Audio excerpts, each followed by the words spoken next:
నమో వెంకటేశాయ. అందరికీ నమస్కారం. Hindu temples guide కి స్వాగతం. ఈ రోజు రథసప్తమి సందర్భంగా తిరుమలలో స్వామివారికి జరిగినటువంటి విశేషమైన కైంకర్యాల వివరాలని ఈ వీడియోలో మనం తెలుసుకుందాం. ప్రతి ఏటా మాఘశుద్ధ సప్తమి నాడు ఈ ఉత్సవాన్ని తిరుమలలో అత్యంత వైభవంగా నిర్వహిస్తారు. ఒకే రోజున శ్రీ మలయప్ప స్వామివారు సూర్యప్రభ, చిన్నశేష, గరుడ, హనుమ, కల్పవృక్ష, సర్వభూపాల, చంద్రప్రభ వాహనాలపై అనుగ్రహించడం విశేషం. ఈ కారణంగా ఈ ఉత్సవాన్ని అర్ధ బ్రహ్మోత్సవం అని, మినీ బ్రహ్మోత్సవం అని, ఒక్కరోజు బ్రహ్మోత్సవంగా పిలుస్తూ ఉంటారు. రథసప్తమి పర్వదినాన్ని తిరుమలలో 1564వ సంవత్సరం నుంచి జరుపుతున్నట్లుగా శాసనాధారాలు ఉన్నాయి. సూర్యోదయం నుంచి చంద్రోదయం వరకు వివిధ వాహనాలపై స్వామివారిని వేంచేపు చేశారు. శ్రీవారి ఆలయంలో తెల్లవారుజామున కైంకర్యాలు పూర్తయిన తరువాత ఉదయం 4:30 శ్రీ మలయప్ప స్వామివారు ఆలయం నుండి వాహన మండపానికి వేంచేశారు. అక్కడ విశేష సంతర్పణ చేపట్టారు. సూర్యప్రభ వాహనం 5:30 నుంచి ఉదయం 8 గంటల వరకు జరిగింది.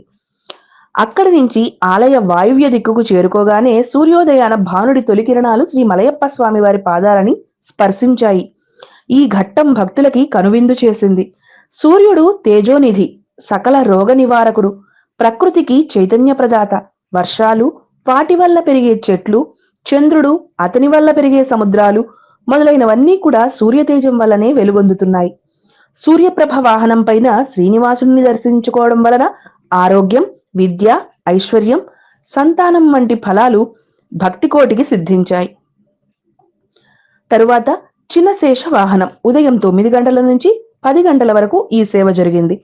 పురాణ ప్రాశస్త్యం ప్రకారం చిన్న శేషుడిని వాసుకిగా భావిస్తారు. శ్రీ వైష్ణవ సాంప్రదాయానుసారం భగవంతుడు శేషి, ప్రపంచం శేషభూతం. శేషవాహనం ఈ శేషి భావాన్ని సూచిస్తుంది. చిన్న శేష వాహనాన్ని దర్శిస్తే భక్తులకు కుండలిని యోగ సిద్ధి ఫలం లభిస్తుందని ప్రశస్తి. ఆ తరువాత గరుడ వాహనం ఉదయం 11 గంటల నుంచి 12 గంటల వరకు. శ్రీవారికి అత్యంత ప్రీతిపాత్రమైనది గరుడ వాహనం. పౌరాణిక నేపథ్యంలో 108 వైష్ణవ దివ్య దేశాలలోనూ గరుడ సేవ అత్యంత ప్రాముఖ్యతను సంతరించుకుంది. దాస్య భక్తితో కొలిచే భక్తులకు తాను దాసుడినవుతానని గరుడ వాహనం ద్వారా స్వామివారు తెలియజేస్తారు.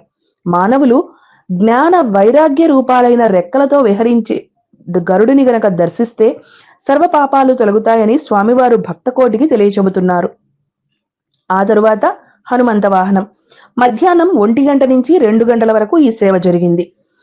శేషాచలాధీశుడు రాముని అవతారంలో తన భక్తుడైన హనుమంతునిపై ఊరేగి భక్తులకు దర్శనమిస్తాడు.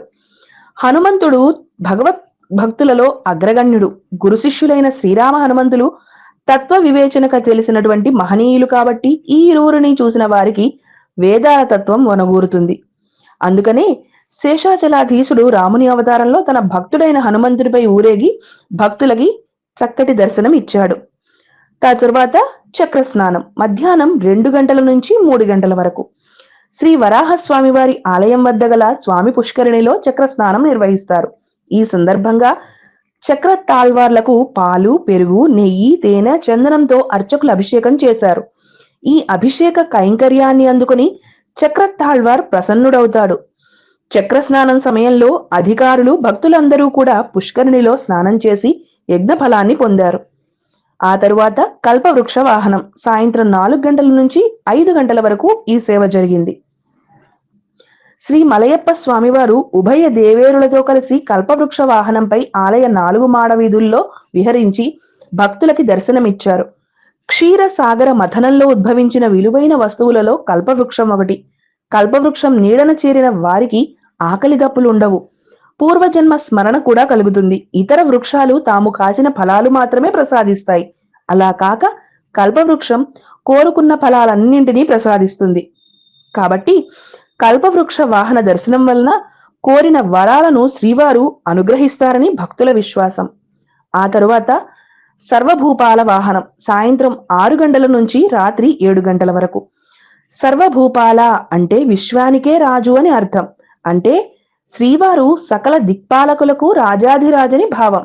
తూర్పు దిక్కుకు ఇంద్రుడు, ఆగ్నేయానికి అగ్ని, దక్షిణానికి యముడు, నైరుతికి నిరుతి, పశ్చిమానికి వరుణుడు, వాయువ్యానికి వాయువు, ఉత్తరానికి కుబేరుడు, ఈశాన్యానికి పరమేశ్వరుడు అష్టదిక్పాలకులుగా విరాజిల్లుతూ ఉన్నారు. వీరందరూ స్వామివారిని తమ భుజస్కంధాలపై హృదయంలో ఉంచుకుని సేవించారు. తద్వారా వారి పాలనలో ప్రజలు ధన్యులవుతారు అనే సందేశాన్ని స్వామివారు మనకి అందిస్తున్నారు. ఆ తరువాత చంద్రప్రభ వాహనం. రాత్రి 8 గంటల నుంచి 9 గంటల వరకు ఈ సేవ జరిగింది.